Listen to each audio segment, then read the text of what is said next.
नमस्कार। स्थानीय तह निर्वाचन महासंग्राममा यहाँ सबैलाई हार्दिक स्वागत गर्दछु। म हिमाल बस्नेत। स्थानीय तहको निर्वाचन नजिक छौँ हामी। अब मात्र 10 दिन बाँकी छ। यो बीचमा नेपालका राजनीतिक पार्टीहरू चुनावी प्रचारमा तीव्र लागेका छन् र पार्टीहरूले आफ्नो घोषणापत्र सहित जनताको घर दैलोमा लागिरहेका छन् र नेपालका राजनीतिक पार्टीहरू यति बेला गठबन्धन सहित निर्वाचनमा होमिरहेका छन्। ठूला पार्टीहरूले गठबन्धन सहित होमिरहेका छन्, साना पार्टीहरू पनि गठबन्धनमा लागेर चुनावमा होमिरहेका छन् र आफ्ना एजेन्डा सहित अगाडि बढिरहेका छन् भने विशेष गरी गठबन्धन भित्र रहेका पार्टीहरूले यति बेला जुन चुनावी तयारीलाई अगाडि बढाएसँगै नेपालमा दुई ध्रुव देखिएको छ। एउटा नेकपा एमाले र नेपाली कांग्रेसको नेतृत्वको जुन एउटा चाहिँ अर्को खेमा छ। अहिले जुन ढङ्गबाट चुनावी दौडमा लागिरहँदाखेरि आम नागरिक समाज या राजनीतिक विश्लेषकले विभिन्न ढङ्गबाट विश्लेषण गरिरहेका छन् र यो चुनावी जुन रणभूमिमा अगाडि बढिरहँदाखेरि यो चुनाव कसको पोल्टामा पुग्ला या चुनावी नतिजा कसले या जित हासिल गर्ला भन्ने सवालबाट विश्लेषण भइरहेको छ। र यो सँगै अहिले पार्टीभित्र या नेपालका राजनीतिक पार्टीभित्र उम्मेदवारीको विषयलाई लिएर पनि एक किसिमको विवाद पनि रह्यो र कतिपय स्वतन्त्र उम्मेदवारहरू पनि दिइरहेका छन् र त्यो स्वतन्त्र उम्मेदवारीका विषयलाई लिएर पनि पार्टीभित्रबाट दबाव सिर्जना गर्ने र त्यो उम्मेदवारी फिर्ता गराउनको लागि लबिङ पनि जारी रहेको छ। र जनप्रतिनिधिहरूलाई जसरी जनताले स्वतन्त्र ढङ्गबाट चुनाव हाल्न पाउने अधिकारमाथि पनि गठबन्धनको नामले गर्दा कतिपय सन्दर्भमा त्यो सङ्कुचित पारियो भन्ने प्रश्न पनि उठ्यो। किनभने नागरिकले स्वतन्त्रपूर्वक नेतालाई भोट हाल्न पाउने अधिकार हो र त्यसकारण पनि कुन नेतालाई भोट हाल्ने या कुन नेता चाहिँ लोकप्रिय छ या जनप्रेमी छ या विकासप्रेमी छ या स्थानीय जनताको विकास र समृद्धिको यात्रा पुरा गर्नको लागि कुन नेता सक्षम छ, योग्य छ भन्ने कुरा स्थानीय नागरिकले स्वतन्त्र ढङ्गबाट छान्न पाउनुपर्छ। तर अहिले गठबन्धन गरिसके पछाडि कतिपय सन्दर्भमा नेताले जुन ढङ्गले नेता छान्ने व्यवस्था हो कि या जनताले नेता छान्ने व्यवस्था हो यो लोकतन्त्र भनेको भनेर प्रश्न पनि उठ्यो। किनभने जनताले नेता छान्ने व्यवस्था हो तर कुनै गठबन्धन गरेर यो नेतालाई भोट हाल भनेर सिधा नेतृत्व तहले भनिरहँदाखेरि स्थानीय नेता कार्यकर्ताहरू आक्रोशित पनि भइरहेका छन्। जसरी 5 दलीय मोर्चाको एउटा विचार जसरी नमिल्ने पार्टीहरू बीचमा पनि एकता भए पछाडि या जुन ढङ्गबाट गठबन्धन भयो यो सँगै चुनावी तयारीका साथ अगाडि बढिरहँदाखेरि चितवन, पोखरा लगायतका कयौं ठाउँहरूमा अहिले पनि विवाद छ र नेपाली कांग्रेसभित्रबाट बागी उम्मेदवारी घोषणा भइरहेको छ। र यो सन्दर्भलाई हेर्दाखेरि जुन स्थानीय नेता कार्यकर्ताको भावनाभन्दा बाहिर गएर सीमित नेताको महत्त्वाकांक्षाले भनौँ या सीमित नेताले एउटा आफ्नो स्वार्थ पुरा गर्ने नाममा स्थानीय नेता कार्यकर्तालाई प्रयोग गरे भन्ने पनि एउटा सञ्जालले यो विश्लेषण गरिरहेको छ।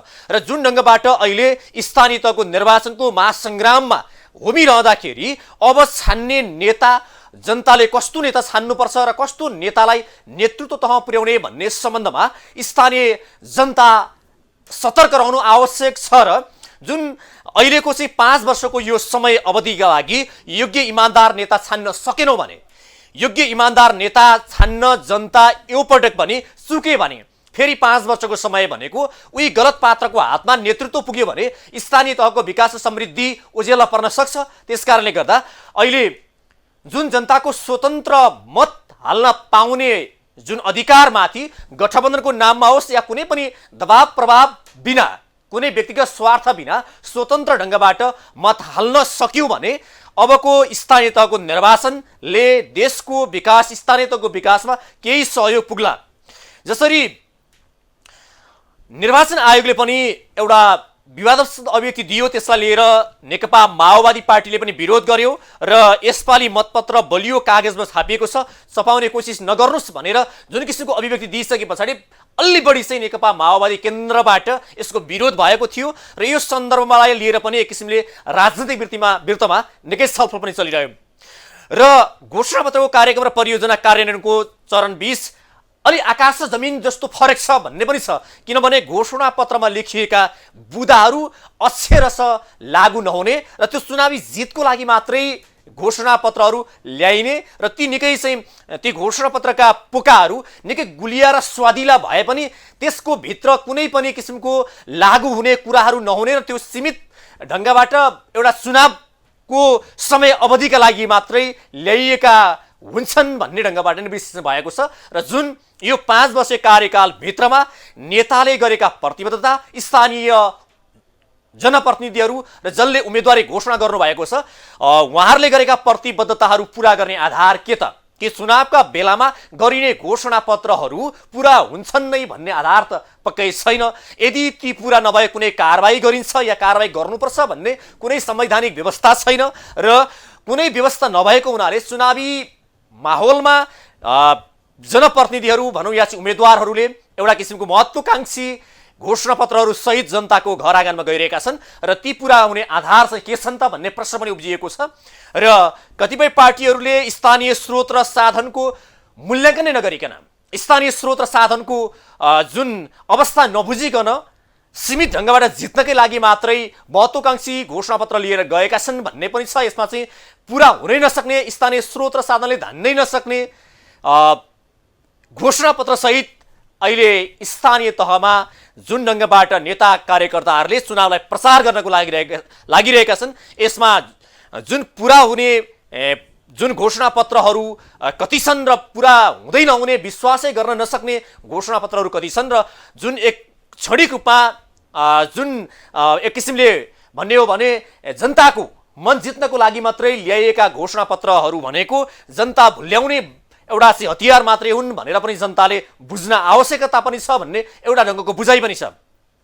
अब सिधा भन्दाखेरि स्थानीय जनप्रतिनिधिहरूले उम्मेदवारी घोषणा गरेसँगै उम्मेदवारी के को लागि किन र उहाँले जित्यो भने के हुन्छ भन्ने जस्ता प्रश्नहरू व्यापक रूपमा सोधिएका छन् र उहाँहरूले प्रतिबद्धता पनि व्यक्त गरि नै रहनु भएको छ।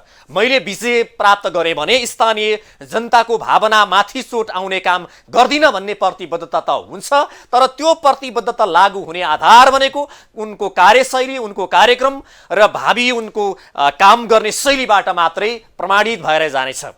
यो अघिल्लो 74 साल पछाडिको यो 5 वर्षे कार्यकालभित्रमा जति नेताहरू स्थानीय तहमा नेतृत्व गर्नुभयो उहाँहरूले जुन समग्रमा कति प्रतिशत काम गर्नुभयो र घोषणा पत्रमा लेखिएका कामहरू कति प्रतिशत पुरा गर्नुभयो र त्यसैको आधारलाई हेर्ने हो भने अहिले नयाँ हुन्छ त्यस्तो अपेक्षा भन्दा बढी काम हुन सक्छ या जुन उम्मेदवारले घोषणा गरेका काम हुन्छन् नै भन्ने ग्यारेन्टी के छ भन्ने आधारका बारेमा पनि आज हामी छलफल गर्छौँ। विशेष गरी हामी आज गाउँपालिकाका अध्यक्षहरू या बैतडी लगायतका जिल्लाहरूमा गाउँपालिकाको अध्यक्षमा उम्मेदवारी घोषणा गर्नुभएका उम्मेदवारहरूको चुनावी एजेन्डा घोषणा पत्रका बारेमा छलफल गर्नेछौँ र उहाँको उम्मेदवारी किन भन्ने सवालमा पनि आज हामी प्रश्न गर्नेछौँ।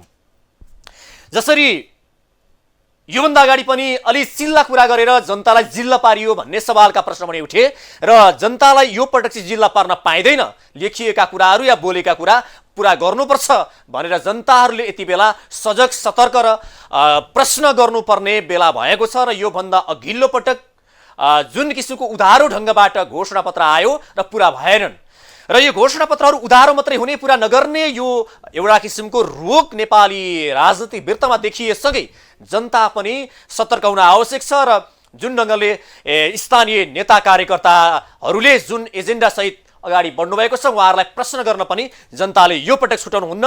उहाँहरूले लेखेका घोषणा पत्रहरू पुरा गर्ने आधार के हुन्, यदि पुरा भएनन् भने जनताबाट जनकारबाही के हुने, यस सवालमा पनि जनता सतर्क हुन आवश्यकता छ।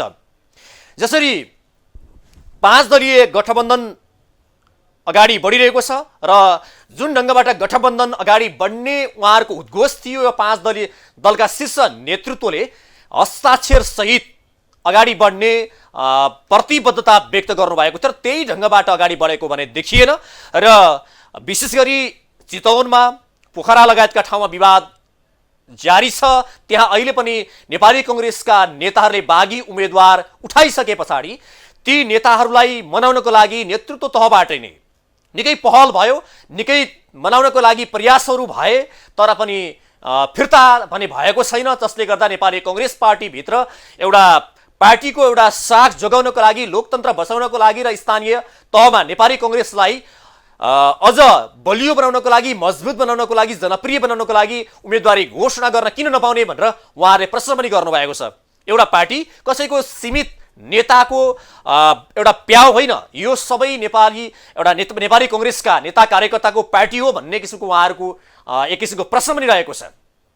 यो सँगै अब यो चुनावी महासङ्ग्राममा यति बेला नेपालका राजनैतिक पार्टीहरू होमिएका छन् र यो एक किसिमले प्रचार प्रसारमा लागिरहेका छन् र भोट माग्नको लागि घर घरमा पुगिरहेका छन् र चुनावमा भोट दिएर जिताउनको लागि आह्वान पनि गरिरहेका छन् र त्यसैको आधारमा जनतामा एक किसिमको कुनै भनौँ न सीमित नेताको एउटा प्रभाव र दबावमा जनता भड्किने त होइनन् या कुनै किसिमको चाहिँ जनतामाथि खेलवाड हुने त होइन भन्ने प्रश्न पनि उठेको छ र लोकतन्त्रमा जनताको अधिकार प्रयोग चुनाव मार्फत हुन्छ र जसरी नेतृत्व छान्ने अधिकार या नेता छान्ने अधिकार जनतामा हुन्छ।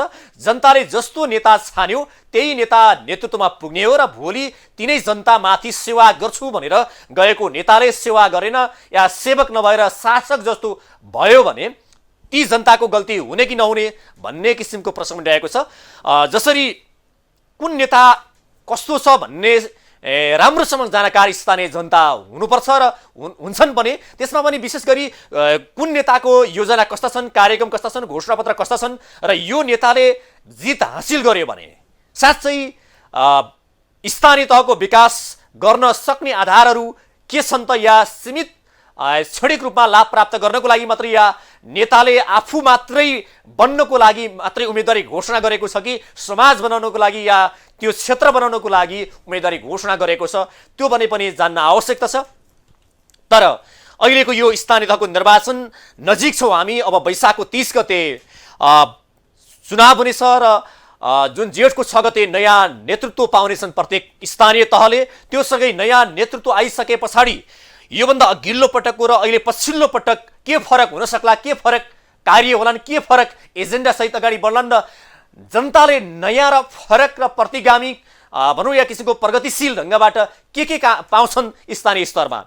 या स्थानीय स्तरमा आएको बजेटको विषयमा पनि कतिपय सन्दर्भमा प्रश्नहरू उठेका छन् र बजेटको दुरुपयोग भयो। सिंहदरबारको शक्ति गाउँ गाउँमा त पुग्यो तर सिंहदरबारबाट सिंह मात्रै पुग्यो तर जुन दरबार पुगेन भन्ने सवालका प्रश्नहरू पनि उठिरहेका छन् र सिंहदरबारको शक्ति गाउँ गाउँमा पुर्याएर जुन शक्ति पृथकीकरणको सिद्धान्त बमोजिम जुन ढङ्गले कार्य गर्नु पर्थ्यो त्यो अनुसार काम भयो कि भएन त, यो सन्दर्भमा गम्भीर भएर समीक्षा गर्न आवश्यकता छ।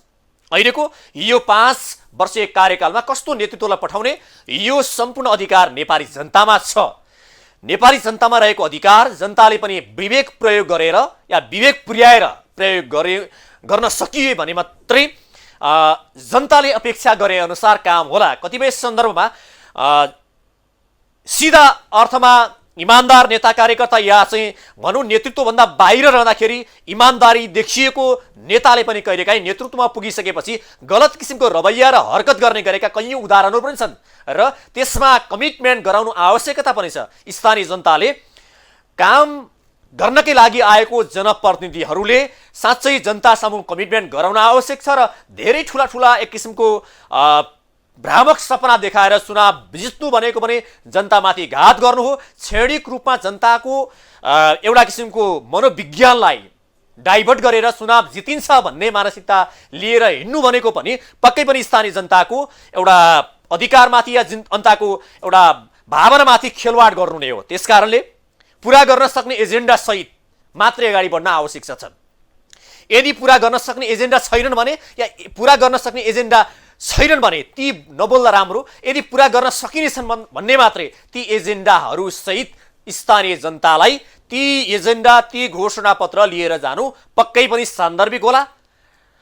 नत्र योभन्दा अगाडि पनि धेरै किसिमको एजेन्डाहरू घोषणाहरू सपनाहरू आश्वासनहरू बाँडियो, चिल्ला कुरा गरियो, गुलिया कुरा गरियो, जनतालाई आश्वासन बाँडियो, जनताले पत्याइदिए र जुन ढङ्गबाट नेतृत्वमा जुन नेतृत्वलाई सुम्पिए त्यो अनुसार काम भएको भए 5 वर्षमा साँच्चै 5 वर्षको अवधिमा निकै परिवर्तन हुनुपर्ने हो।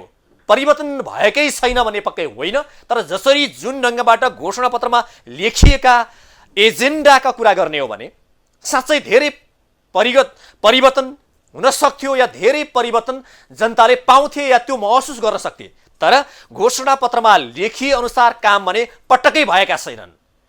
विकास भएको छ या त्यो देखावटी विकास मात्रै भएको छ, क्षणिक विकास भएको छ, त्यो टिकाऊ हुने या स्थायी विकास या देशको या स्थानीय तहको सामाजिक आर्थिक सांस्कृतिक या भौतिक र विकासका पूर्वाधारहरूमा शिक्षा स्वास्थ्य खानेपानी रोजगार लगायत विकासका पूर्वाधारहरूमा जसरी घोषणापत्रमा लेखिएका हुन्छन् त्यो अनुसार विकासको काम भने पक्कै भएको छैन।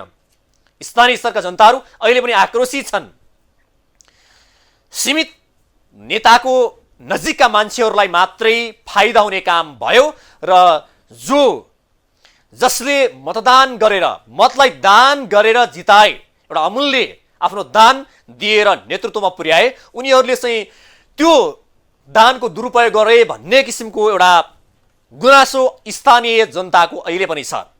अब अहिले नेकपा एमाले, नेपाली कांग्रेस, नेकपा माओवादी केन्द्र, नेकपा एकीकृत समाजवादी पार्टी र मधेस केन्द्रित पार्टीहरू सहित यति बेला चुनावमा हुमेका छन् र कतिपय साना दलहरू पनि चुनावमा हुमेका छन् र यति बेला सबै पार्टीहरूले भनिरहेका छन् एकपटक हामीलाई बहुमत दिलाउनुस्, हामी हाम्रा एजेन्डालाई स्थापित गराउँछौँ र कुनै पनि सन्दर्भमा हामी जनताको निर्देशन, जनताको भावना, जनताको चाहना भन्दा बाहिर गएर काम गर्दैनौँ भन्ने प्रतिबद्धता पनि देखाइरहेका छन्।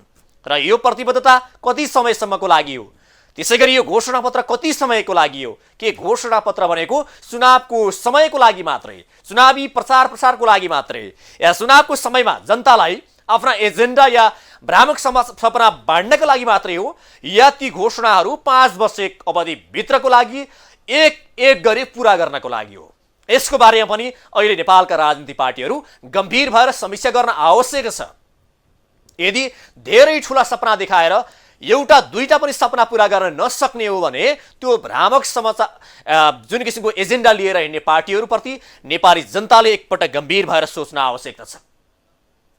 पार्टीको आधारमा भन्दा पनि स्थानीय स्तरमा लोकप्रियताको आधारमा, एउटा इमानदारिताको आधारमा, योग्यता र क्षमताको आधारमा जनताले नेतृत्व छान्न आवश्यकता छ। यस विषयमा जनता सचेत हुन आवश्यकता छ र त्यही आधारमा यदि नेतृत्व छान्न सकियो भने अनि मात्रै स्थानीय स्तरमा जनताले छानेको जनप्रतिनिधिले जनताकै लागि काम गर्छ। होइन भने आफ्नो लागि काम गर्ने, आफ्ना नजिकका लागि काम गर्ने, आफ्ना आसेपासेका लागि काम गर्ने जनप्रतिनिधिले जनताको लागि काम गर्दैन। त्यसकारणले आफ्नो लागि काम गर्ने, जनताको लागि काम गर्ने, जनताको लागि इमानदार भएर काम गर्ने जनप्रतिनिधि छान्न सकिएको खण्डमा मात्रै यो 5 वर्ष साँच्चै जनताको लागि हुनेछ। त्यसकारणले गर्दा आवधिक निर्वाचनमा जसरी हामी स्थानीय तहको निर्वाचनको यो नजिक आइरहँदाखेरि नेपाली जनताले बुझ्नुपर्ने धेरै कुराहरू छन् र स्थानीय नेता कार्यकर्ताले बुझ्नुपर्ने धेरै कुराहरू छन् र स्थानीय नेता कार्यकर्ताले बुझ्नै पर्ने कुराहरू या स्थानीय जनताले बुझ्नै पर्ने कुराहरू र आफूले जुन ढङ्गबाट इमानदारपूर्वक गर्नुपर्ने कामहरू गर्न आवश्यकता छ र यो महासङ्ग्राममा हुमिँदै गर्दा जनता पनि सुक्नु नपरोस् या स्थानीय नेता कार्यकर्ता पनि कहीँ पनि सुक्नु नपरोस्। साँच्चै जनता त्यति नै सवालमा इमानदार र नेताहरू त्योभन्दा बढी इमानदार भइयो भने या इमानदार भए भने साँच्चै देश विकासको गतिमा अगाडि बढ्न सक्ला। त्यसकारणले अब स्थानीय तहको यो निर्वाचन जुन ढङ्गबाट अगाडि बढिरहेका छन् यसमा विशेष गरी हामी आज स्थानीय स्तरमा सफल गर्न गइरहेका छौँ। यसमा चाहिँ स्थानीय स्तरका जनप्रतिनिधिहरू र त्यहाँ चाहिँ उम्मेदवार घोषणा गरिरहनुभएका उम्मेदवारहरूसँग आज हामी विशेष सफल गर्न गइरहेका छौँ र उहाँहरूका घोषणापत्र, उहाँहरूका यति बेला हामीसँग मालिकाजुन गाउँपालिकाका अध्यक्षका उम्मेदवार नेकपा एमालेका नेता हिरासिंह धामी हाम्रो कार्यक्रममा जोडिनु भएको छ। उहाँलाई कार्यक्रममा स्वागत गर्न चाहन्छु। स्वागत छ यहाँलाई कार्यक्रममा। धन्यवाद। अब यहाँको उम्मेदवारी अध्यक्षको पदकै लागि किन? हाम्रो खास गरी उम्मेदवारी भनेको मल्लिकार्जुन गाउँपालिकाको समृद्धिको आधार शासन र दिगो विकास मूल नाराका साथ हामी अगाडि बढिरहेका छौँ। यो नाराबाट स्पष्ट हुन्छ कि हामी मल्लिकार्जुन गाउँपालिकालाई समृद्धशाली बनाउन चाहन्छौँ, यहाँ भएको सुशासनलाई कायम गर्न चाहन्छौँ र दिगो विकासका लागि हामी आधार स्तम्भहरू खडा गर्न चाहन्छौँ। त्यसका लागि हामी शिक्षा, स्वास्थ्य, स्वरोजगारका कार्यक्रमलाई विशेष रूपमा महत्त्व दिएका छौँ र हामी यहाँ मल्लिकार्जुन गाउँपालिका जसरी पिछडिएको छ, विगतमा जो किसिमको सुशासनमा कमी देखिएको छ, आएका योजनाहरू सही ढङ्गले सदुपयोग हुन सकेनन्, सही असल खालको नेतृत्व नहुँदाखेरि हामी साँच्चीकै रूपमा एउटा अब तपाईँको चाहिँ मालीगञ्ज गाउँपालिकामा का स्थानीय जनताले तपाईँलाई नै भोट हाल्नुपर्ने आधार के छ, तपाईँले नै हाल्नुपर्छ भन्ने त्यो बलियो मत के कारणले हो? जस्तै पनि अहिले मल्लिकार्जुनवासीले विकल्प खोजिरहेका छन्, विकास निर्माणका लागि, सुशासनका लागि, विकास र सुविधाका लागि संयुक्तको आधार निर्माण गर्नका लागि हाम्रो लक्ष्य छ। त्यो लक्ष्यप्रति आबद्ध छन् भने हिजो जसरी स्थानीय नेपाली काङ्ग्रेसको सरकार रह्यो, काम हुन सकेनन्, आएको बजेटलाई पनि गर्न नसक्दाखेरि यहाँ सुशासनको मुख्य आरोप हेरिरहेका हाम्रो मुख्य एजेन्डा भनेको भ्रष्टाचार निवारण र सुशासन कायम गर्न विकासको जुन जनताहरू त्यो विकासको सम्भावना खोजिरहेका छन्, सम्भावना दिन नेतृत्वको रूपमा मलाई हेरिरहेका छन्। गर्न सक्ने क्षमता भएको हाम्रो क्षमता ज्ञान जुन सामाजिक सेक्टरमा अब अहिले तपाईँले भनिरहेका घोषणाहरू, तपाईँले बोलिरहेका कुराहरू पुरा हुन्छन् भनेर जनताले कसरी विश्वास गर्ने? योभन्दा अगाडिपट्टि पनि धेरै पटक एउटा भ्रामक सपना देखाएर मत या लियो या नेतृत्वले जित्यो या चाहिँ नेताले जित्यो, तर आफूले घोषणा गरे अनुसारका कामै बाहिर आकाश र जमिनको फरक पर्यो काम गर्ने शैली र बोल्ने शैली भनेर भनिएको छ। अब तपाईँप्रति विश्वास त गर्ने, तर तपाईँप्रति विश्वास गरेर त्यो काम हुन्छन् नै भन्ने आधार के हो? हामी के भन्न चाहन्छौँ भने जबसम्म सही नेतृत्व हुन सकेन भने, सही नेतृत्वको स्थापना गर्न सकेन, स्थापित गर्न सकेन भने हामी विकास सम्भव छैन। त्यसैले यहाँको जनताले असली नेतृत्व खोजिरहेका छन्, सही र असल विचार र विचारका पक्षमा जनता लामबद्ध हुन सक्छन्। त्यो दिन सक्ने किसिमको क्षमता हामीले राखेका छौँ। हिजो हामीले काम गर्दै गर्दा विभिन्न सेक्टरमा पार्टी जनताको सेवा गरिरहँदा पनि जनताले त्यो विश्वास हामीले दिलाउन सकेका छौँ। यो लामो समयसम्म हामी सुशासनको क्षेत्रमा, विकासको क्षेत्रमा, त्यसै गरी सामाजिक सेवाको क्षेत्रमा हामीले गरेका थुप्रै खालका राम्रा उदाहरणीय कामहरू छन्। त्यसलाई पनि संस्थागत तपाईँले 5 वर्षमा तपाईँले त्यो मालीगञ्ज गाउँपालिकालाई तपाईँले बनाउन खोजेको कस्तो हो? तपाईँका एजेन्डाभित्र, तपाईँको घोषणाभित्र या त्यहाँको चाहिँ शिक्षा, स्वास्थ्य या रोजगार या यावत विषयमा तपाईँले सोचेको गाउँपालिका कस्तो हो? हामीले खोजेको गाउँपालिका भनेको समृद्ध गाउँपालिका नै हो। त्यो विकासको आधार निर्माण गर्ने खालको त्यो निर्माणका लागि विकासका थुप्रै पूर्वाधारहरू निर्माण थालिने भएका छन्। केन्द्रबाट थालिने भएका, प्रदेशबाट थालिने भएका र सम्भवतः हिजो गाउँपालिकैबाट सम्भव भएका योजनाका दिगो रूपमा चाहिँ सञ्चालन हुन सकेनन्। त्यसलाई पूर्णता पाउन नसकेको अवस्थामा त्यसलाई पूर्णता दिनु पनि अलिक आवश्यकता रहेको छ। त्यसै गरी हाम्रा यहाँको खास गरी शिक्षा क्षेत्रलाई विशेष प्रायोरिटीका छन् हामीले हेरेका छौँ। जबसम्म गाउँको शिक्षालाई राम्रो ढङ्गले बनाउन सकिएन, गरिब मानिसले पढ्न सक्ने, शिक्षा आर्जन गर्न सक्ने खालको गुणस्तर शिक्षाको हामीले जनतालाई दिन सकेन भने गाउँको विकास सम्भव छैन। त्यसैले शिक्षालाई पहिलो प्राथमिकतामा राखेका छौँ। त्यसै गरी स्वास्थ्यको क्षेत्रमा स्वास्थ्य उपचारका लागि लाखौँ खर्च गर्नुपर्ने गरिब तपाईँले एउटा किसिमको कमिटमेन्ट गर्नुहोस् न। तपाईँले भन्दै हुनुहुन्छ जस्तो शिक्षाको क्षेत्रमा तपाईँ 5 वर्ष कार्यकालभित्र यदि तपाईँ अध्यक्षमा निर्वाचित हुनुभयो भने त्यहाँको शिक्षाको गुणस्तर, त्यहाँको चाहिँ विद्यालयमा देखिएको किसिमको चाहिँ जुन समस्याहरू छन् यो सबै समाधान गर्नुहुन्छ भनेर तपाईँले गर्नुहुन्छ के? शिक्षाका लागि हामीले पहिलो प्रायोरिटीमा किन राखेका छौँ भने समाज विकासको पहिलो आधार नै शिक्षा हो। शिक्षा क्षेत्र अहिले जुन राज्यले एउटा स्थानीय तहलाई सुम्पिसकेपछि सम्पूर्ण अधिकारहरू, जिम्मेवारीहरू दिइसके पछाडि जनताको शिक्षा पाउने मानिसले सामुदायिक स्कुलहरूको अवस्था अहिले अस्तव्यस्तताको अवस्थामा रहेको छ। शिक्षालाई गुणस्तर दिन सक्यो भने मात्रै समाजको चाहिँ विकास हुन सक्छ भन्ने पहिलो आधारका रूपमा हामीले हेर्दाखेरि हिजो जसरी हामीले शिक्षा क्षेत्रमा केन्द्रबाट लिएर विभिन्न खालका हाम्रो तथा कार्यक्रमहरूलाई कार्यान्वयन गर्न सकिएन। तपाईँको कार्यकालभित्र त्यहाँ कुनै पनि एउटा बालबच्चाले विद्यालय जानबाट वञ्चित हुनेवाला छैनन्? विद्यालयमा देखिएको एक किसिमको गुणस्तरको समस्या समाधान हुनेवाला छ? हामीले स्कुल वडामा भएका गरिब मानिसहरूले पढ्ने खालको सामुदायिक स्कुललाई गुणस्तरीय बनाउन चाहन्छौँ। त्यहाँ प्राथमिक शिक्षालाई स्थापित भएका स्कुलहरूलाई सुविधा सम्पन्न बनाएर प्राथमिक जनशक्ति गर्ने त्यसले आइसिटी प्रविधियुक्त स्कुलहरू बनाएर गरिब मानिसले बनाएर सम्पन्न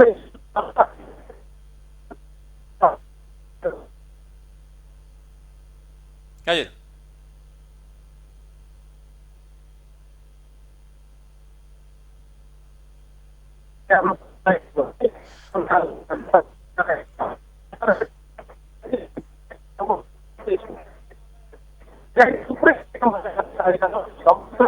गर्न सक्छौँ। त्यो त्यही आधारमा पनि जनताले विश्वास गरिरहेका छन्, सम्भावना देखिरहेका छन्। आफैप्रति भोट गर्न आन्तरिक जनताको अवस्था म यहाँ बजारतिर आउँछ। अब अहिले अर्को विषय चाहिँ स्वास्थ्यको विषय तपाईँले उठाइ पनि हाल्नु भएको थियो। स्वास्थ्यको भनौँ न यहाँ चाहिँ अरू विकट ठाउँहरूमा गाउँहरूमा अहिले पनि हामीसँग यति बेला मालिकाजुन गाउँपालिकाका मेयरका उम्मेदवार हुनुहुन्थ्यो, नेकपा एमालेका नेता पनि हुनुहुन्थ्यो, उहाँसँगको टेलिफोन सम्पर्क विच्छेद भएको छ। हामी विशेष गरी यति बेला गाउँपालिका अध्यक्ष या नगरपालिका प्रमुख उम्मेदवारहरूसँग कुराकानी गर्ने जमर्को गरिरहेका छौँ र उहाँहरूको घोषणापत्र, यहाँ उहाँहरूका योजनाहरू र उहाँहरूको 5 वर्ष कार्यकालमा स्थानीय स्तरको विकास समृद्धिका योजनाहरू के छन्, उहाँहरूलाई जनताले पत्याउने आधार के र उहाँहरूले गर्नुहुन्छ भन्ने आधार के भन्ने सवालमा हामी आज छलफल गरिरहेका छौँ। र यसमा विशेष गरी स्थानीय तहको निर्वाचनको नजिक आइरहँदाखेरि चुनावी घोषणापत्र तयार पारेर एउटा दलहरू चुनावी प्रचार प्रसारमा लागेका छन् र ती घोषणापत्रमा लेखिएका बुदाहरू अक्षरशः पालना हुन्छन् र ती कार्यान्वयन हुन्छन् भन्ने आधार के छन् एउटा शङ्काको दायराबाट पनि हेरिरहेको छ। किनभने यस सन्दर्भमा कतिपय राजनीतिक पार्टीहरूले यो चुनाव जित्नकै लागि पनि एउटा घोषणापत्र तयार पारेका हुन्छन्। निकै महत्त्वकांक्षी घोषणापत्रहरू तयार पारिरहँदाखेरि स्थानीय स्तरका जनताहरूले कस्तो नेतृत्वलाई छान्ने र कस्तो उम्मेदवारलाई भोट हाल्ने, किनभने मतदान भनेको यो अमूल्य मतको दान गर्ने हो र यसलाई सही ठाउँमा सदुपयोग गर्नुपर्छ भन्ने पनि हो। र यति बेला हाम्रो कार्यक्रममा सुर्नैया गाउँपालिकाका मेयरका उम्मेदवार नेकपा एकीकृत समाजवादी पार्टीका नेता नरेन्द्र विष्ट हुनुहुन्छ। उहाँलाई पनि म कार्यक्रममा स्वागत गर्न चाहन्छु। स्वागत छ यहाँलाई कार्यक्रममा। धन्यवाद। यहाँको उम्मेदवारी गाउँपालिकाको अध्यक्षको लागि यहाँको उम्मेदवारी के को लागि र किन? अब मूलत हामी अहिले सामाजिक रूपान्तरणको अभियान नै मूल प्रश्न हो।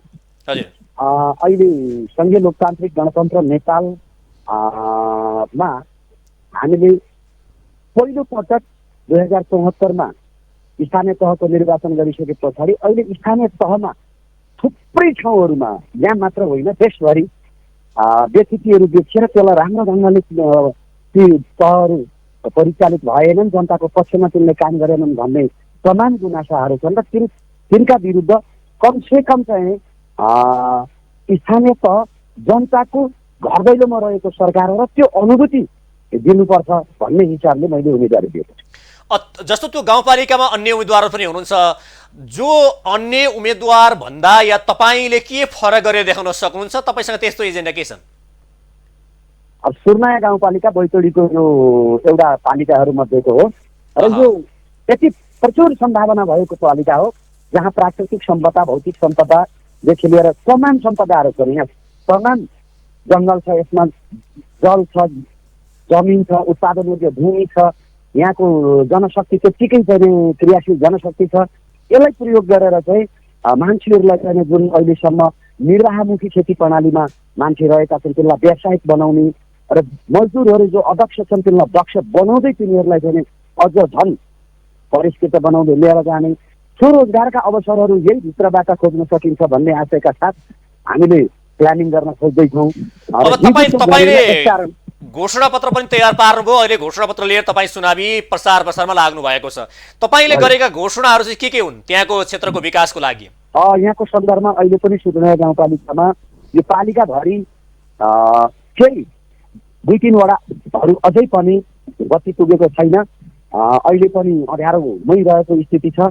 जस्तो कि 7 नम्बर वडा, 8 नम्बर वडा, आज पनि म चुनावी अभियानमा 8 नम्बर वडाको दोरा भन्ने टोलमा उपस्थित छु र यहाँ बत्ती छैन, यस्तो स्थिति छ। अब पहिलो कुरा त म अब यो अँध्यारो मुक्त पालिका बनाउन चाहन्छु, अर्थात् उज्यालो सुर्नैया बजाउन चाहन्छु र यो पहिलो शर्त हो।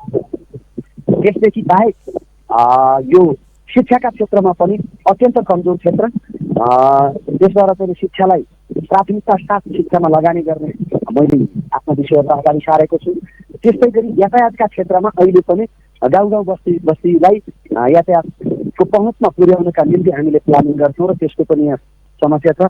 यी सबै विषयहरूलाई हेर्दाखेरि समग्रमा सुन्दर सुर्नैया निर्माण गर्ने आत्मस्वाभिमान 4 जको अभियान भनेर मैले अगाडि सारेको छु। जल, जङ्गल, जमिन र यसभित्र रहेको जनशक्ति परिचालन, तपाईँमाथि जसरी तपाईँले अहिले घोषणा गर्नुभएको छ 4.6 को भने यी तपाईँले घोषणा पत्रमा लेखिएका जे जति बुदाहरू छन् ती अक्षरशः पालना हुन्छन्, सबै कार्यान्वयन हुन्छन् र अबको 5 वर्षमा तपाईँ यदि त्यहाँको अध्यक्ष हुनुभयो भने तपाईँले पुरा गर्नुहुन्छ भनेर जनताले कसरी पत्याउने? जनताले विश्वास गर्छन्, यस अर्थमा विश्वास गर्छन् कि पहिलो नम्बरमा हामी जे बोल्छौँ त्यो गर्छौँ। म त्यस्तो पार्टीको एउटा नेता कार्यकर्ता हो जुन पार्टी अहिले नेपालका सन्दर्भमा विद्रोहबाट जन्मेको पार्टी, त्यसले जे बोल्छ त्यो गर्छ भन्ने कुराप्रति जनता विश्वास गर्छन्। पहिलो कुरा। दोस्रो कुरा, मेरो आफ्नै व्यक्तिगत कुरा पनि, म यसभन्दा पहिला 2054 सालमा म जिल्ला विकास समितिको सदस्य भएर यहाँ काम गरेको छु। त्यही इलाका हो यो। त्यस बेलामा पनि मैले जे बोलेको छु त्यो काम सम्पन्न गरेको छु। यस सन्दर्भमा पनि व्यक्तिगत रूपमा र संस्थागत रूपमा पनि जनताले विश्वास गर्छन्। अब नरेन्द्र विष्टलाई विशेष गरी त्यहाँको स्थानीय जनताले के भनेर चिन्ने? कस्तो व्यक्ति, कस्तो पात्र, कस्तो राजनीतिज्ञ भनेर चिन्ने? सुर्नाया गाउँपालिकाका आम जनताको सन्दर्भमा भन्ने हो भने अत्यन्त म सबैका निम्ति साझा उम्मेदवार। एक हिसाबले म गठबन्धनका हिसाबले नेकपा एकीकृत समाजवादी र नेकपा माओवादीको गठबन्धनबाट म चाहिँ अध्यक्षको उम्मेदवार छु। त्यस भएर म दुईटा पार्टीको त म साझा हुँदै हो। थप अरू काङ्ग्रेससँगदेखि लिएर एमालेसँगै जोडिएका पनि तलका मतदाता कार्यकर्ताहरूले मलाई साझा उम्मेदवारको रूपमा लिन्छन्। त्यस भएर हाम्रो जित सुनिश्चित छ भन्ने कुरा मैले भन्न सक्छु। अब स्थानीय जनताहरू साक्षरताको हिसाबले कति साक्षर हुनुहुन्छ या घोषणापत्रमा लेखिएका बुदाहरू कतिको चाहिँ पढ्न सक्नुहुन्छ त्यो त तपाईँहरूले त्यहाँ मूल्याङ्कन गर्ने कुरा भयो। तपाईँले घोषणापत्र लिएर स्थानीय जनताकामा जाँदै गर्दाखेरि जनताले त्यो घोषणापत्र पढेर हेर्दै गर्दाखेरि पत्याउँछन्, विश्वास गर्छन् त्यो कार्यान्वयन हुन्छ भन्ने कुरामा? विश्वास गर्छन्। मेरो आफ्नो क्रियाशीलता, मेरो आफ्नो लगनशीलता, राजनीतिप्रतिको मेरो इमान्दारिता र आजसम्मको मेरो निरन्तरता, यी सबै कुरालाई हेर्दाखेरि जनताले विश्वास गर्छन्। तपाईँहरू अहिले गठबन्धन सहित उभिनु भएको छ होइन? हजुर।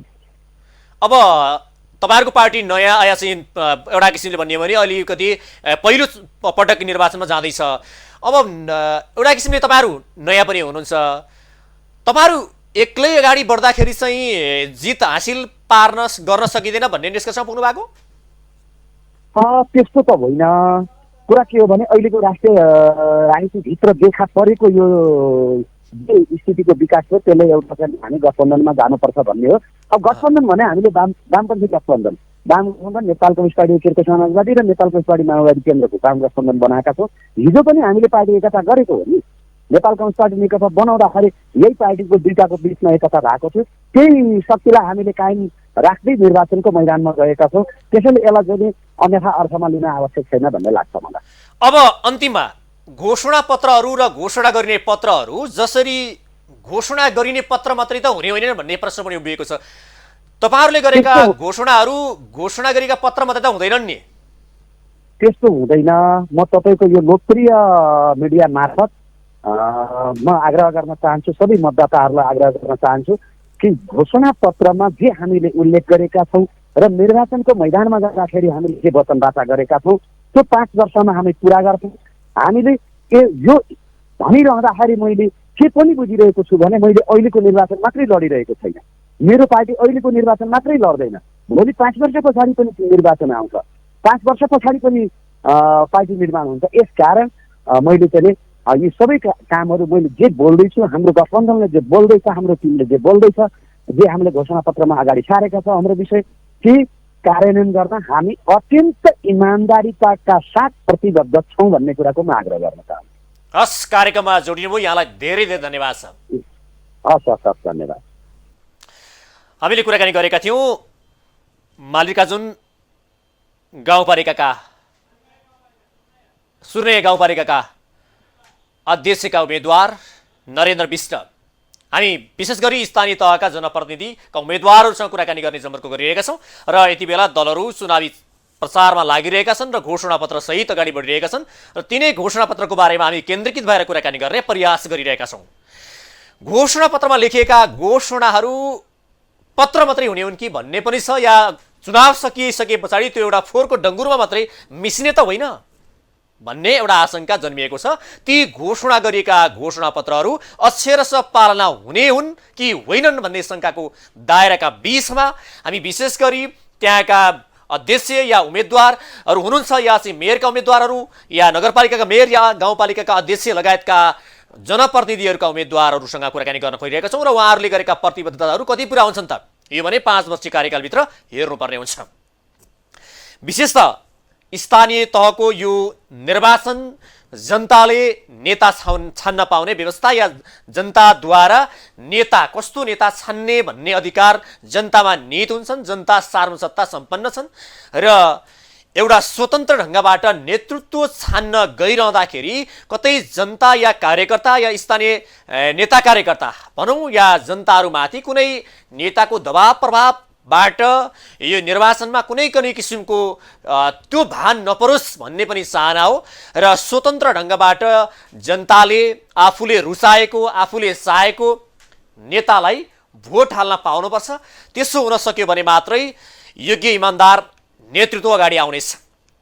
यो निर्वाचन जसरी 2074 सालको निर्वाचन स्थानीय तहको निर्वाचनमा जनताहरू उत्साहित ढङ्गबाट नयाँ नेतृत्व र सङ्घीयताको पहिलो चरणको कार्यान्वयनको तह पनि थियो, त्यस्ताका निकै उत्साहित जनताहरू अहिले अलिक केही रूपमा निराशतामा परिणत भएको हो कि भन्ने छ। किनकि 5 वर्षीय कार्यकालमा गरिएका कमिटमेन्टहरू जति पुरा गर्नुपर्ने थिए र जति पुरा गर्ने प्रतिबद्धताहरू उद्घोषहरू गरिएको थियो त्यसका आधारमा हेर्ने हो भने कमै मात्रामा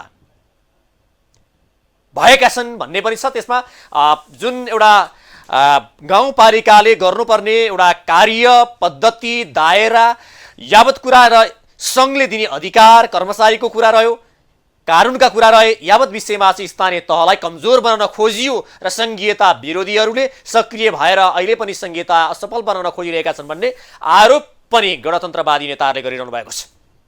यसका बीचमा अब स्थानीय तहको जनप्रतिनिधिहरूलाई छान्ने अधिकार जनतामा निहित छ र यो अधिकार जनताले विशिष्ट ढङ्गबाट गर्नुहुनेछ भन्ने पनि एउटा विश्वास। यो स्थानीय तहको निर्वाचनको नजिकमा आइरहँदाखेरि यहाँ गठबन्धन अलि मजबुत ढङ्गबाट अगाडि बढ्छ कि बढ्दैन भन्ने शङ्का पनि थियो, ताकि 5 दलीय मोर्चा या गठबन्धन अगाडि बढ्ने उद्घोष गरिरहँदाखेरि छिटपुट घटनाहरू त्यहाँ चलि नै रहे। कतिपय ढङ्गबाट त्यहाँ गठबन्धन टुट्ने अवस्था पनि सिर्जना भएको थियो। अन्ततः गठबन्धन अझ मजबुत बन्दै कसिलो बन्दै गयो र धेरै ठाउँमा त गठबन्धन सफल भएको छ। कतिपय ठाउँमा 5 दलीय गठबन्धन एउटा ढङ्गले भने मित्रोत प्रतिस्पर्धा गर्ने पनि भनिएको छ र कतै एमाले र माओवादी त कतै माओवादी काङ्ग्रेस यावत ढङ्गबाट गठबन्धन चलिरहेको छ र जुन पार्टीहरूले आफ्ना एजेन्डा र घोषणापत्र लिएर स्थानीय जनताकोमा आफ्ना विचारहरू लिएर जान किन सकेनन् भन्ने प्रश्न पनि उठ्यो। या भनौँ नेपाली कङ्ग्रेस, नेकपा एमाले, नेकपा माओवादी, नेकपा एकीकृत समाजवादी पार्टी लगायत पार्टीहरूले आफ्ना एजेन्डा सहित स्थानीय जनताकामा या स्थानीय जनताहरूकोमा जसरी हामी आफ्ना सिद्धान्त योजना कार्यक्रमहरू यी हुन्, हामी यो पुरा गर्न सक्छौँ, हामीलाई कुनै पनि गठबन्धन आवश्यकता छैन, हाम्रो पार्टी एक्लै अगाडि बढ्न सक्षम सबल छ, हाम्रो त्यो नेतृत्व हाम्रो पार्टीभित्र छ भनेर एउटा फराकिलो छाती बनाएर अहिले नेपालका राजनीतिक पार्टीहरू अगाडि बढ्न सकेनन्। त्यसो भने यहाँ अहिले अगाडि बढिरहेका पार्टीहरूमा आफ्नै पार्टीभित्र या आफ्नै पार्टीप्रति विश्वास नभएर गठबन्धन गर्नु परेको हो या गठबन्धन गर्नुपर्ने बाध्यता के आइपर्यो?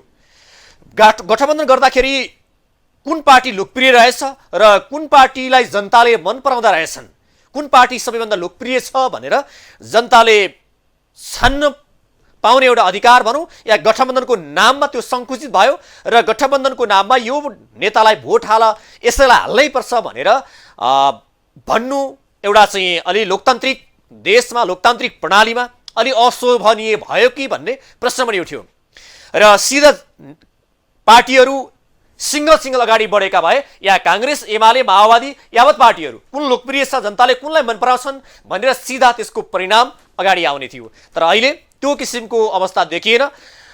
गठबन्धनले गर्दाखेरि यो अवस्था सिर्जना भएन। यति बेला हाम्रो कार्यक्रममा मालिक कार्जुन गाउँपालिकाका अध्यक्षका उम्मेद्वार नेपाली कांग्रेसका नेता नरेन्द्र सिंह धामी हाम्रो कार्यक्रममा जोडिनु भएको छ। उहाँलाई पनि कार्यक्रममा स्वागत गर्न चाहन्छु। स्वागत छ यहाँलाई कार्यक्रममा। धन्यवाद हजुर।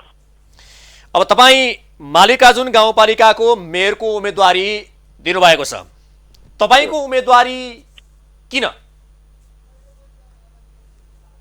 वास्तवमा मलाई मल्लिकार्जुनवासीले योभन्दा पहिला पनि 2074 को चुनावमा पनि जनादेश दिएर मल्लिकार्जुन गाउँवासीको एउटा जनसेवकको रूपमा स्वीकार गरेको अवस्था हो र यो 5 वर्षको अवधिमा मल्लिकार्जुन गाउँपालिकाभित्रका धेरै सामाजिक कार्यहरू र विकास पूर्वाधारका कार्यक्रमहरू सुरुवात गरेका छौँ र तिनको कार्यक्रमको निरन्तरताका निम्ति पनि फेरि मल्लिकार्जुनवासीको एउटा इच्छा र चाहनालाई पुरा गर्नका लागि गाउँवासीले नै मलाई फेरि तिमीले मल्लिकार्जुन गाउँपालिकामा सञ्चालित कार्यक्रमहरूको निरन्तरताको लागि उम्मेदवारी दिनुपर्छ भनेर त्यो आदेश गरेको छ, निर्देशन गरेको छ र त्यसै कारणले मैले पुनः मल्लिकार्जुन गाउँपालिकाको अध्यक्षको उम्मेदवारी दिएको छु।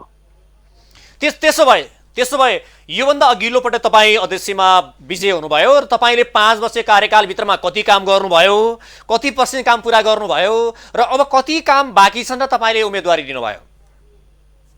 मलाई गाउँवासीले विश्वास गरेर जनसेवकको रूपमा स्वीकार गरिसकेपछि मल्लिकार्जुन गाउँपालिकाको 8वटै वडाहरूमा त्यहाँको आवश्यकता र औचित्यलाई हेरेर हामीले त्यहाँको पूर्वाधारको कार्यक्रमहरूलाई सुरु गरेका छौँ, जसमा भन्नुपर्दा मल्लिकार्जुन गाउँपालिकाको 8वटै वडाहरूमा सडक सञ्जाल पुग्न सकेको थिएन, यातायात सञ्जालबाट वञ्चित हुनु परेको। तपाईँले पुर्याउनु भयो?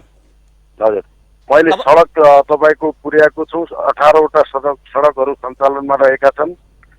विभिन्न बस्तीहरू जो खानेपानीको सेवाबाट घन्टौँ हिँड्नुपर्ने बाध्यता थियो, त्यस्तो बस्तीहरूलाई लिफ्टिङ सिस्टमबाट 16वटा आयोजनाहरू सञ्चालन गरेको छु। तपाईँको खेलकुद क्षेत्रलाई अगाडि सारेको छु। स्वास्थ्य क्षेत्र जस्तो तपाईँको मल्लिकार्जुन गाउँपालिका पहिलो दार्चुला जिल्लाको गाउँपालिका हो। एमबिबिएस सहितको जनशक्ति भर्ना गरेर जो यहाँका दाजुभाइहरू चाहिँ एउटा बिमारीहरू भारततिर जानुपर्ने बाध्यता थियो, आज त्यो बाध्यता अन्त्य भएको छ र त्यसका सँगसँगै पर्यटकीय पूर्वाधारको विकासका निमित्त राष्ट्रिय धाम मल्लिकार्जुन देवीस्थल पनि यो गाउँपालिकामा छ र यस सँगसँगै अन्य देवीस्थलहरू जस्तो मल्लिकार्जुन गाउँपालिका वडा नम्बर 4 मा रहेको हुनैनाथ मन्दिर, वडा नम्बर 6 मा रहेको बन्न मन्दिर, सलेती मन्दिर, त्यस्तै तपाईँको भग्नावशेष उकुमहल, वडा नम्बर 2 मा रहेको जगदम्बा भगवती मन्दिर, मानै थिङ, त्यस्तै तपाईँको अन्य देवीस्थलहरू। जस्तो तपाईँले यति धेरै काम गरेको छु भन्नुभएको छ, यति धेरै काम गर्नुभयो, सडक सञ्जालको विषयमा कुराकानी गर्नुभयो, शिक्षा र स्वास्थ्यको बारेमा कुराकानी गर्नुभयो, अब बाँकी काम के छन् तपाईँले गर्नु पर्यो त्यहाँनिर? मैले सञ्चालन सुरुवात गरेको कार्यक्रमहरू अझै पनि तपाईँको सम्पन्न हुन सकेको छैन। अहिले पनि कार्यान्वयन अवस्थामा र क्रमाङ्कित अवस्थामा छन् र तिनीहरूलाई सम्पन्न गर्नका निमित्त पनि मेरो उम्मेदवारी आवश्यक यहाँको जनताले महसुस गरेर पुनः मलाई उम्मेदवारी दिने र निर्वाचित गर्ने प्रतिबद्धता यहाँको जनताबाट पाएको हुनाले मैले पुनः उम्मेदवारी दिएको हुँ। अब योभन्दा अघिको समीक्षा गर्ने हो भने तपाईँले 100मा कति पर्सेन्ट काम चाहिँ पुरा गर्नुभयो र अब आउने यदि तपाईँ अध्यक्षमा विजय हुनुभयो भने साँच्चै 100% काम गर्नुहुन्छ भन्ने प्रतिबद्धता कसरी व्यक्त गर्नुहुन्छ? मैले तपाईँको 100%मा भन्नुपर्दा यहाँको पर्यटकीय पूर्वाधार, स्वास्थ्य क्षेत्र, शिक्षा क्षेत्र र अन्य भौतिक पूर्वाधारको क्षेत्रमा भन्नुपर्दा करिब 70% काम मेरो जो 2074 सालको प्रतिबद्धता घोषणापत्र थियो र त्यसलाई छोडेर मैले 70% काम गरेको छु भने अझै 30% काम हुन बाँकी छ। बीचमा जो तपाईँको 3 वर्षको अवधि कोभिड-19 को कारणले गर्दा हामीले विकास निर्माणमा लाउनुपर्ने बजेटलाई पनि नागरिकको जीवन स्वास्थ्यको कुरा, जनस्वास्थ्यको कुरालाई ख्याल गर्नुपर्ने बाध्यता आयो। त्यो कारणले गर्दा मैले जो 30% काम गर्नुपर्ने छ त्यसको सम्पन्नताका निमित्त पनि मेरो उम्मेदवारी हो र आउँदो 5 वर्षभित्र मैले ती सञ्चालन गरेका कार्यक्रमहरूलाई सम्पन्न गर्नुका साथै अन्य अत्यावश्यक कामहरूलाई पनि अगाडि बढाउने मेरो प्रतिबद्धता हो। अब तपाईँले भनेअनुसार तपाईँले 70% काम पुरा गर्नुभयो। अब जसरी तपाईँले अबको निर्वाचनमा तपाईँ विजयी हुनुभयो भने योभन्दा अगाडि तपाईँले पनि म 100% काम गर्छु भन्नुभयो होला भन्ने मेरो चाहिँ अनुमान हो। अब तपाईँले 70% काम गर्छु भनेर भन्नुहुन्छ कि 100% काम गर्छु भन्नुहुन्छ? अब चाहिँ मैले भने नि हजुरको यस्ता जनप्रतिनिधिको इच्छा आकाङ्क्षा त 100% नै हुन्छ। गत 2074 सालमा मल्लिकार्जुनवासीले मलाई जिताउँदा भने मैले 100% नै काम गर्छु भनेको थिएँ र यस्तो दैविक के अरे विपत्ति प्राकृतिक प्रकोपले गर्दा तपाईँको मैले 100% पुर्याउन सकेन र बिचमा पनि त्यस्तो प्राकृतिक प्रकोप कुनै त्यस्तो बाध्यता आएन भने इमानदारिताका साथ जनताका आवश्यकताहरूलाई मैले चाहिँ सम्पन्न गर्नेछु भन्ने मेरो विश्वास हो। यो चुनावका मुखमा तयार पारिने घोषणापत्रहरू कतिपय सन्दर्भमा अलिकति क्षणिक रूपमा लाभ प्राप्त गर्ने किसिमका मात्रै भए, कति भ्रामक पनि भए भन्ने किसिमको गुनासो पनि आइरहेको छ। तपाईँले तयार पारेका घोषणाहरू चाहिँ क्षणिक रूपमा चुनाव जित्नको लागि मात्रै त छैनन् नि? बिल्कुल छैन। म यसलाई सार्वजनिक पनि गरेको छु। मल्लिकार्जुनवासीको आवश्यकता औचित्य र यसलाई चाहिँ सम्बोधन हुन सक्ने किसिमको मेरो प्रतिबद्धता र घोषणापत्र मैले सार्वजनिक गरेको छु र मैले सार्वजनिक गरेको घोषणापत्रलाई इमानदारिताका पूर्वक कार्यान्वयन गर्ने आम मल्लिकार्जुनवासीमा मेरो प्रतिबद्धता पनि हो। हस्, कार्यक्रममा जोडिनु भयो, यहाँलाई धेरै धेरै धन्यवाद छ। धन्यवाद। मेरो विचारलाई आम दर्शक माझ राख्ने अवसर दिनुभयो, श्रोता माझ सुन्ने अवसर दिनुभयो, यसका निमित्त यहाँलाई पनि हार्दिक धन्यवाद। हस्, हामी कुराकानी गरेका थियौँ मल्लिकार्जुन गाउँपालिकाका अध्यक्षका उम्मेदवार तथा नेपाली कांग्रेसका नेता नरेन्द्र सिंह धामीसँग। हामीले विशेष गरी आज जो स्थानीय तहका जनप्रतिनिधिका उम्मेदवारहरूसँग कुराकानी गरिरहेका थियौँ र उहाँहरूका घोषणापत्र, योजना, कार्यक्रम र प्रतिबद्धताहरू के छन् त भन्ने सन्दर्भमा हामीले छलफल कुराकानी गरिरहेका थियौँ र यो सँगै आजको कार्यक्रमको निर्धारित समय सकिएको छ। यो लाइभबाट मलाई पनि बिदा दिनुहोस्। नमस्ते।